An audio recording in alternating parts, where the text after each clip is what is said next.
Now, what's your go-to treats when it comes to fast food or getting a takeaway in? Indian? Thai, maybe? I got a Thai last night. Or perhaps the humble burger and fries. Well, my next guest is the founder of Fancy Fries, a firm that began as a modest venture under a tent in Birmingham, which has now flourished into the UK's fastest-growing mobile catering franchise. Founded by James Hipkiss, the company is currently preparing for an exciting expansion into Saudi Arabia and the United States, which will signal a new chapter in its remarkable story. And I'm delighted to say James joins me now. Good morning, James. Hey, Ben. And most importantly, you've come armed and equipped Prepared, with some fries. What have we got here? So this one here, that's the very first dish we ever came up with. It's called a Mexican. So it's slow-cooked chili. It's like, the sauce is like a mole sauce. Do you know mole? Like a Mexican mole. Quite spicy. Bit spicy, chocolatey, very smooth and silky. And it's beef brisket, slow-cooked beef brisket. Ooh. And you've got all the goodies on there, yeah, of course. I got a Thai last night, and I got some tom yum soup because I thought it would help my cold and sort of flush Oh, me yeah? out. And did it? Not really, no. No, but it was very That spicy. should, yeah. So what is this? Sorry, this is brisket. That's beef brisket, yeah, slow-cooked beef brisket chunks. Right, I'm going to get stuck into this. Tell us about how and why you founded Fancy Fries. How did it all come around? Well, I was just saying, I used to be a singer on cruise ships. Don't ask me to sing, doesn't matter how many times you ask me, I will not sing. And yeah, you get to see a lot of the food around the world, and I've always been a food lover, so I thought, well, I'll just steal that idea, and yeah, right. put my own little spin on it. And perfect environment for food lovers on cruise ships. Yeah, I had enough of the singing anyway, so... This is my Ed Miliband moment coming up. Yeah, get some of the meat in there. Some of the meat, right, there we go. So 2015 you founded the company, here we go. Yeah, 2015, yeah, so nearly 10 years. And I literally started from a tent in Birmingham. Obviously all legal, it wasn't like a dome tent, it was like a gazebo tent. Wow, that has got a kick to it. Yeah. Did you have the chilli as well, or just the meat? And the chilli as well, and the meat, and the fry. Yeah, goodness me. Yeah. So what's our obsession with fries? Because we've really we used to just get a portion of chips, right, from the chip shop. And now we get loaded versions like this, I guess they call it. Loaded, is that the right? Yeah, loaded fries, dirty fries. Yeah. You know, I used to call them loaded fries, but now I call them dirty fries, I guess. You've got to move with the times. But, yeah, I guess they've always been about loaded fries. It's just that, when I first started, I was pretty much, to my knowledge, the only company in Birmingham doing that. And now pretty much all street food vendors have a side of loaded fries on their menu. But we specialise in that, so... And you do what kind of events? Weddings and... Yeah, weddings, corporate events, private parties, some street food events, but not much because, we're so in demand for private parties. Yeah.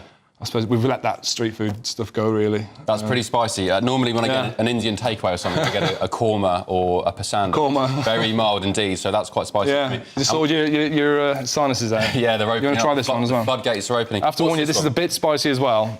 That's fine, I'll man up. That's the Portuguese chicken. So it's a boneless chicken thigh, marinated in buttermilk. Oh, don't drop it. Oh, that's all right. Marinated in buttermilk overnight with spices.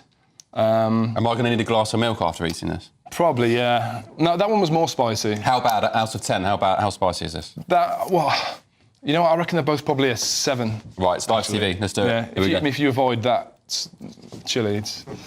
And it comes with the slaw. So yeah, it's floured and deep fried. And then we put the smoky chipotle sauce on it, which is a bit sweet, smoky, and spicy. And then there's the really hot one is the piri piri sauce. So have you used your experience on cruise ships and, of course, travelling around the world and trying different, food and cultures? Have you used that to invest in the business in terms of your product? Yeah, I guess so. I guess all these little things rub off on you. You might need a tissue there. All these little things rub off on you. The first time I ever saw a smash burger was on a cruise ship. And we do smash burgers as well. But this is what we do. This is what we're famous for, loaded fries. The smash burgers, we can do them. They are on the menu, as well as desserts, like loaded cheesecake. And, loaded cheesecake? Yeah, fish and chips, beer-battered fish and chips. Tell me about the loaded cheesecake. Well, that's another thing that I never heard of until I started this business about 10 years ago. What, loaded cheesecake. So what does that entail? I've never heard of it. So homemade cheesecake, it's not a baked cheesecake, it's like a set cheesecake. Chocolatey, it's very white chocolatey, that's one of the main ingredients. Just load it with Kit Kat pieces and Snickers bits and Maltesers and stuff like that. That's very popular. Loaded waffles, that's popular as well. Yeah, there's a new dessert restaurant just opened up down where I live on the south coast, all that kind of thing, waffles. It feels very Americanised. Are we being influenced by America a lot? I think so, yeah. Well, yeah, more so. Like, now, have you heard of waffles and chicken? Like No. fried chicken like that on a waffle with creme fraiche and maple syrup. That's the next thing to go on our menu. Goodness me, Yeah. I'll need some Ozempic after that. Yeah. And tell us about your company's ventures now. You've been going for nearly 10 years. There's Yeah. talk of expanding into Saudi Arabia and America. Yeah, I mean, I don't know how much I can say on that because no contracts are signed yet, but we've got people interested in Iceland, Saudi, Germany, Spain.